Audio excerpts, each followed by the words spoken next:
Friday in the House, Congressman, a 241-187 vote to freeze federal funding for Planned Parenthood for 1 year, giving time for Congress to investigate claims of wrongdoing. And the videos, of course, we've talked about previously.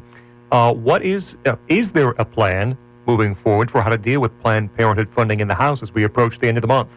Yeah, look, I mean, we voted to freeze it. We voted to put a moratorium on it. This is Diane Black's bill, good pro-life champion in the House. This is the right thing to do. We'll see if the Senate can get it through. We all know that could be tough because you have to get the 60 votes. And then, of course, it'll be difficult for the president to sign anything. Look, abortion to the Democrats is basically like the Second Amendment is to the Republicans, in that I could never imagine a president of the United States that's a Republican signing some anti-Second Amendment legislation. Well, they consider, abortion rights basically their equivalent of the Second Amendment fight. So, that's the battle. Now, where does it go from here? Look, our committee, the Energy and Commerce Committee, the one I serve on, and one or two other ones, are having some pretty intense hearings on Planned Parenthood, on exactly what they're doing, on the procedures, on where this money is going. And so, this is abortion's been legal for 40 or 50 years. This is a fight that we're going to have to be methodical. We're going to have to make sure the American people are with us, and they're becoming with us in this. The younger generation is more pro-life than its parents, and we have to continue to press ahead. But the one thing we don't want to do is shut down the federal government. At no time will that be beneficial to us to shut down the federal government. Planned Parenthood still has, believe it or not, a 60% approval rating among the American people.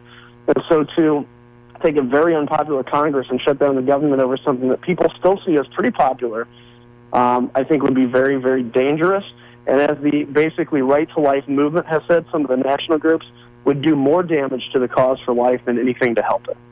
And as long as there's been the threat of a government shutdown for whatever reason, once again going back to the word albatross, but that seems to be hung around Republicans' necks regardless of how it goes down. Yeah, I mean, you call it fair or unfair, it's just the reality. I like idealism in politics, it's great, but I also deal in realism and understanding, what do we have to do? How do you actually win the pro-life movement in the future? Is it going to be defunding Planned Parenthood, even if you're successful? No, because you can defund Planned Parenthood. They're going to get money from elsewhere anyway, and abortion is going to continue to be legal. Ultimately, the way you defund and destroy abortion in this country is you get new Supreme Court justices. There's only one way to get new Supreme Court justices, and that's to win the presidency of the United States. And the next president, I think, is going to have the opportunity, frankly, to appoint 2 or 3 Supreme Court justices. So I think there is nothing more important right now than the fight to win the presidency of the United States.